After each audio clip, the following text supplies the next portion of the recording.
What did the oil industry know and when did they know about it when it comes to the link between basically the entirety of what they produce and the effect that it has on worldwide pollution, and specifically what that then does to our health? Well, it turns out they knew a lot, and they knew a lot a long time ago.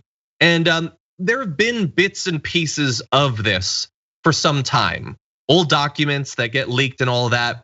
Here, though, we have a bunch of new stuff and a compilation of how it's just so overwhelming when you see how much a variety of different fossil fuel companies knew going back half a century or more. So apparently the oil industry knew at least 50 years ago that air pollution from burning fossil fuels posed serious risks to human health. In internal memos and reports, Imperial Oil, an Exxon subsidiary, acknowledged in 1967 the petroleum industry was a, quote, major contributor to many of the key forms of pollution, and took surveys of, quote, mothers who worried about possible smog effects. In an internal technical report in 1968, Shell went further, warning that air pollution may in extreme situations be deleterious to health, and acknowledging the oil industry reluctantly must accept that cars are by far the greatest sources of air pollution. The report states that sulfur dioxide given off by the burning of oil can cause difficulty in breathing, while nitrogen dioxide also given off by vehicles and power plants can cause lung damage, and that, quote, there will be a clamor to reduce nitrogen dioxide emissions, probably based on suspected long-term chronic effects. Fast forward a good number of years, by 1980, Imperial Oil had outlined plans to investigate incidences of cancers and birth defects among industry worker offspring.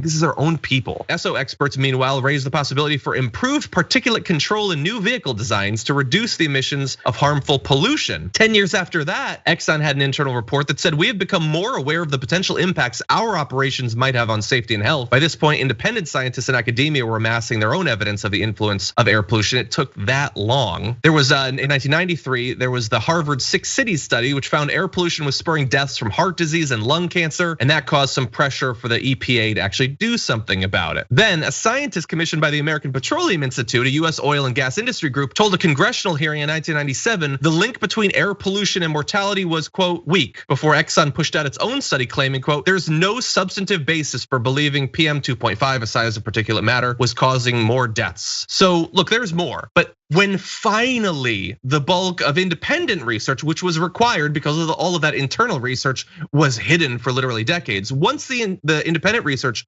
caught up and showed that this is a very clear and, in hindsight, obvious connection that is killing tons of people in the US and abroad, they began lying. Even though some of the people they deployed to tell the laws before Congress probably hadn't even been born when they first started to themselves diagnose the connection between the pollution that was an inherent consequence of their operations and the effect that it was having on people's health. Yes, Brett, what do you think? If you look at the timeline, also obviously, like this, if you look at when all this stuff was happening, around the middle of the years John cited was when Nixon, a Republican, started the EPA, and everyone's like, these are just scientific ways of explaining what people at the time were very obviously suffering from and knew about. If you looked outside your window in a metropolitan area, like no one people, this is gonna sound very David Rubin-y, but in the show Mad Men, the guy kills himself by inhaling, he knows to kill himself with inhaling what's coming out of his car. People know, no one was like, it's probably pretty good for you.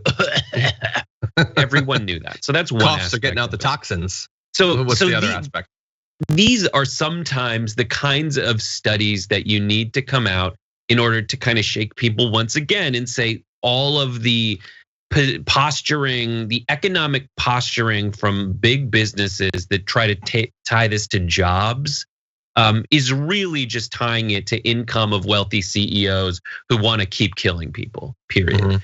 And there's one other aspect when you mentioned the size of fine particulate matter that comes out of various exhaust pipes, be they cars or chemical plants or coal refineries. The medical term for losing your baby as a result of inhaling too much of this, something's proven clinically, is called spontaneous abortion, which I hate to be the guy that uses that as an opportunity to make some, but I'm doing it to make some very real positive change in the world.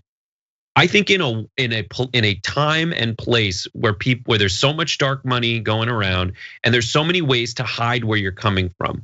I think this is an opportunity for a left-leaning organization with some money behind it, be it grassroots or anything else, to go start messaging specifically on Facebook and Twitter and everywhere possible to religious groups to say that if we continue with these plants spewing particulate PM 2.5 or whatever nanometer parts per billion coming out of these refineries, it's killing unborn babies.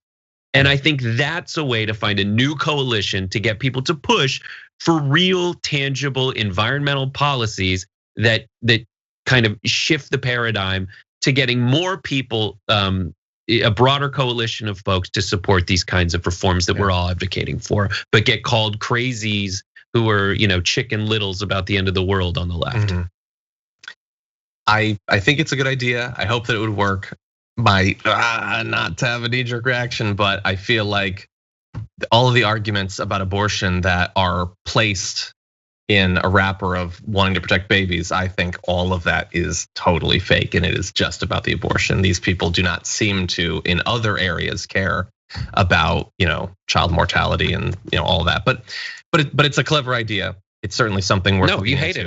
I'll hang up. Like my ideas. It's fine. It's just Skype. Go ahead. Have a fun rest of the show. It's an idea that is well placed for a rational, logical world that I wish we lived. Anyway, the final point I want to make is, so what we've identified here, and these documents show, is decades of people, CEOs of the energy companies knowing what's going on but stopping it. Then you have a couple of decades of their lobbyists, wealthy people, knowing what's going on and stopping it. Are we past that?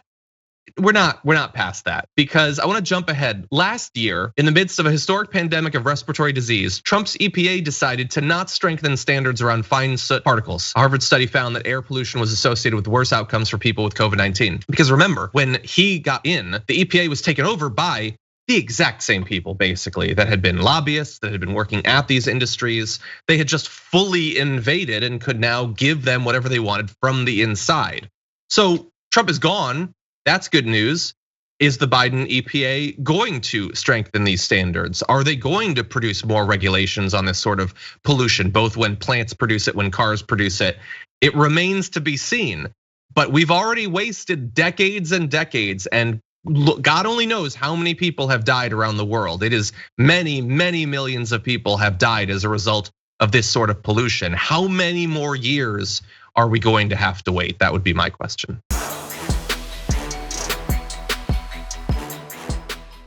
For more political news breakdowns, interviews, stories of activism, and me trying my hardest to care about the occasional big celebrity news story, subscribe to our YouTube channel at youtube.com/The Damage Report. And you can ring the bell wherever it is so you don't miss anything.